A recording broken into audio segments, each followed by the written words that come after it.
श्रीमती मोहरी देवी तापड़िया कन्या महाविद्यालय के इस यूट्यूब चैनल पर आप सभी का फिर से स्वागत है।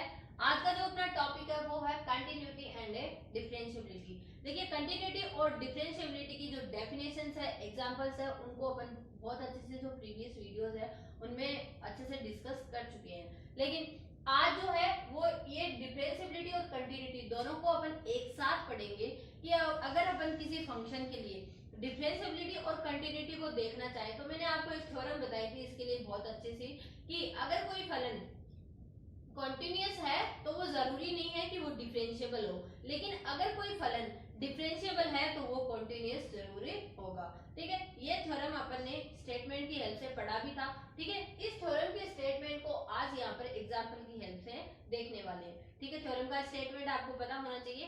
थ्योरम का स्टेटमेंट क्या है कि अगर कोई फंक्शन कॉन्टिन्यूअस है तो यह आवश्यक नहीं है कि वह क्या होगा, डिफरेंशिएबल भी होगा। लेकिन अगर कोई फंक्शन डिफरेंशिएबल है तो वो डेफिनेटली क्या होगा, कॉन्टिन्यूअस से होगा। ठीक है, दोनों एक दूसरे के साथ जो है वो मर्ज करके अपने को यहाँ पे देखना है।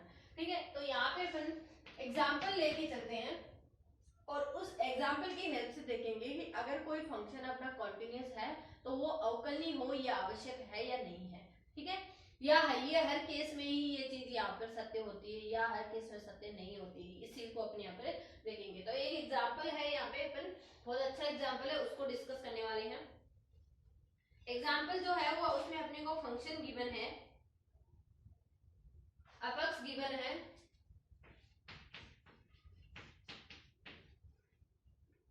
x 1 plus 1/3 log x square. ठीक है, ये कब है, जब x जो है वो क्या है, नॉट इक्वल 0 है, और 0 है जब x जो है वो 0 के बराबर है। क्लियर है, ये दो कंडीशन अपने पास में गिवन है फंक्शंस के साथ। ठीक है, x नॉट इक्वल 0 के लिए कंडीशन क्या है, ये अपना फंक्शन जो है वो ये होगा, और x इक्वल टू 0 पर ये फंक्शन कैसा होगा, 0 होगा। तो अपने को जो कंडीशन बतानी है वो किस पर बतानी है, इसमें दिया हुआ है कि x इक्वल टू 0 पर ये संतत तो है, कॉन्टिन्यूअस तो है, परंतु अवकलनीय नहीं है, ये अपने को दिखाना है, परंतु अवकलनीय नहीं है।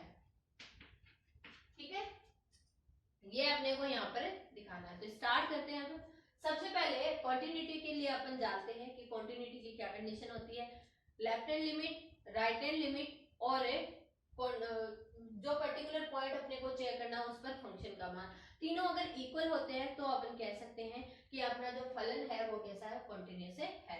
तो सबसे पहले अपन इसकी x इक्वल टू 0 पर फलन का मान अपन देखेंगे तो वो तो क्या आएगा, अपना 0 ही आएगा, अपन यहाँ से देख पा रहे हैं। क्लियर है, दूसरा अपन इसकी देखेंगे लेफ्ट हैंड लिमिट। तो लेफ्ट हैंड लिमिट देखते हैं 0 माइनस। अब देखिए जब x की वैल्यू नॉट इक्वल टू 0 होती है तब अपना फंक्शन कैसा होता है, ये वाला होता है। तो इसको यहाँ पर लिख देते हैं, x 1 plus 1/3 log x square. ठीक है, यहाँ पे अपन ने लिख दिया। अब देखिए अब h टेंस टू 0 और x को क्या पुट करेंगे, 0 माइनस h पुट करेंगे। x की जगह जब अपन h यहाँ पे अप्लाई करते हैं तो x को क्या पुट कर देते हैं, 0 माइनस h से पुट कर देते हैं। तो 1 प्लस 1/3 log 0 माइनस h का होल स्क्वायर। ठीक है, अब इसको थोड़ा सिंप्लीफाई कर लेते हैं।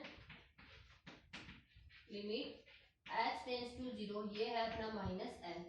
ठीक है, इसको करेंगे तो 1 प्लस 1/3 log h स्क्वायर, ये अपने पास में आ गया। अब अपन यहाँ पे एक चीज देखेंगे कि x इक्वल टू 0 के लिए क्या कंडीशन होती है, मतलब जब अपन साइन के लिए जब अपन h को 0 की तरफ टेंड करेगा। देखिए यहाँ पे, सॉरी साइन तो लेवल लगाना भूल गई, साइन भी चल रहा है यहाँ पे साथ में,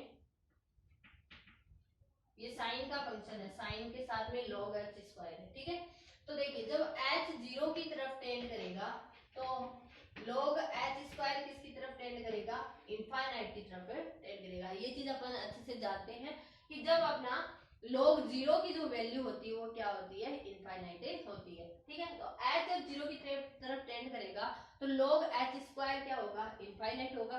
और log जो तब है जो साइन log h स्क्वायर है उसका मान जो है, अपन जानते हैं कि जो साइन का जो मान होता है वो हमेशा क्या होता है, -1 से 1 के बीच का ही कोई मान जो है वो पर्टिकुलर निकलता है। तो जो log sine log h square का जो मान है, ठीक है, वो क्या होगा, -1 +1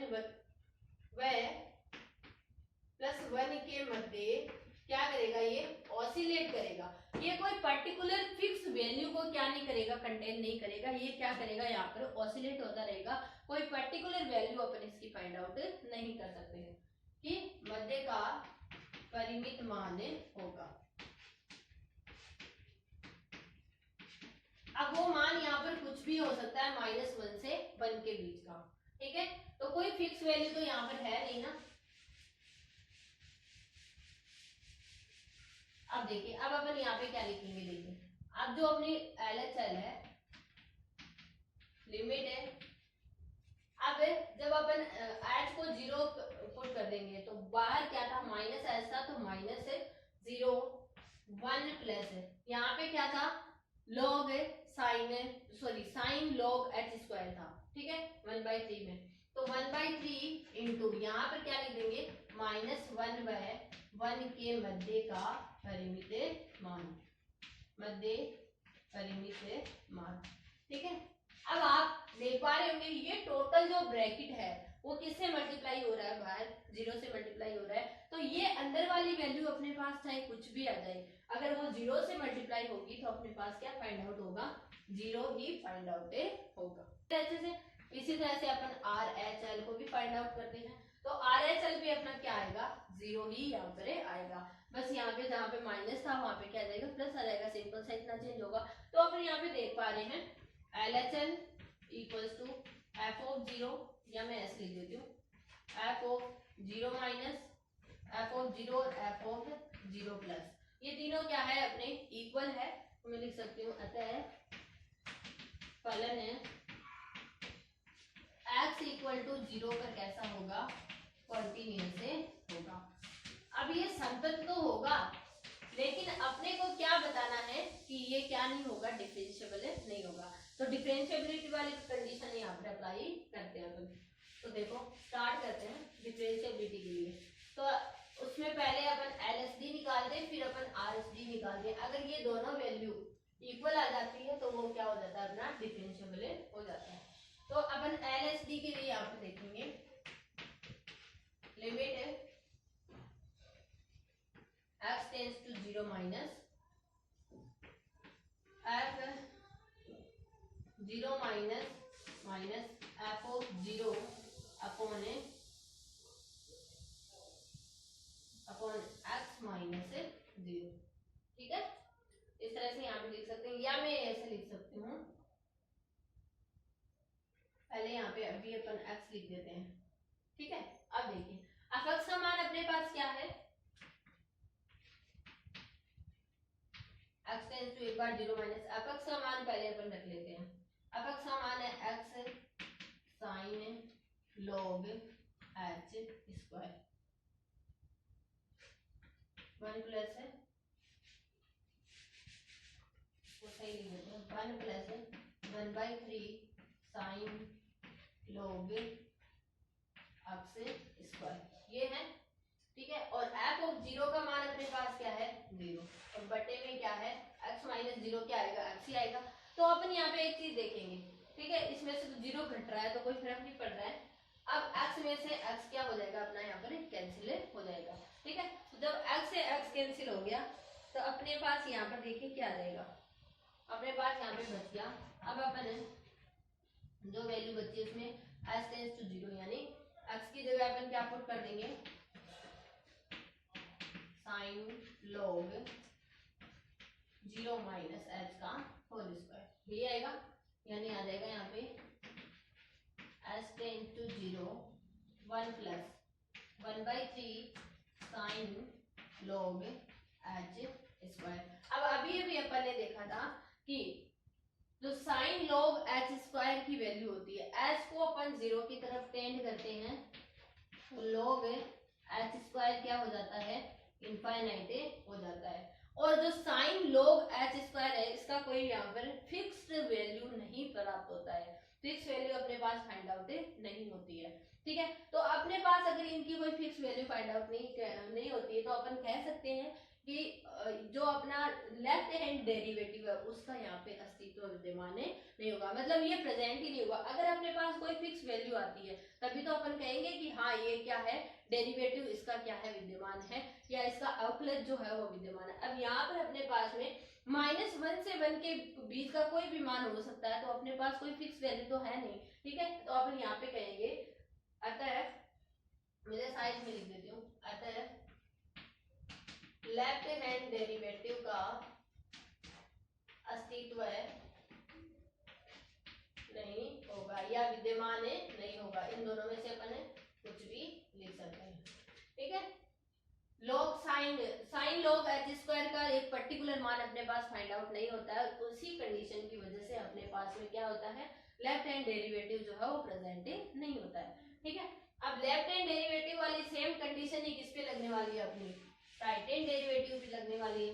तो यहाँ पे राइट हैंड डेरिवेटिव भी क्या नहीं होगा, प्रेजेंट नहीं होगा। ठीक है, तो यहाँ लिख देते हैं तथा फलन का राइट हैंड डेरिवेटिव भी, और जब ये दोनों प्रेजेंट नहीं है तो अपन कह सकते हैं कि ये इक्वल है। जब ये प्रेजेंट ही नहीं है तो अपन यही कहेंगे ना कि इसका जो डेरिवेटिव है वो विद्यमान ही नहीं है। जब डेरिवेटिव विद्यमान नहीं है तो लेफ्ट हैंड डेरिवेटिव और राइट हैंड डेरिवेटिव की क्या कंडीशन, राइट हैंड डेरिवेटिव के लिए जो है विद्यमान नहीं होगा। ठीक है, और जब ये विद्यमान ही नहीं होंगे दोनों तो ये फलन जो है वो क्या नहीं होगा, अपना डिफरेंशिएबल नहीं होगा। ठीक है, अतः फलन x इक्वल टू 0 पर अवकलनीय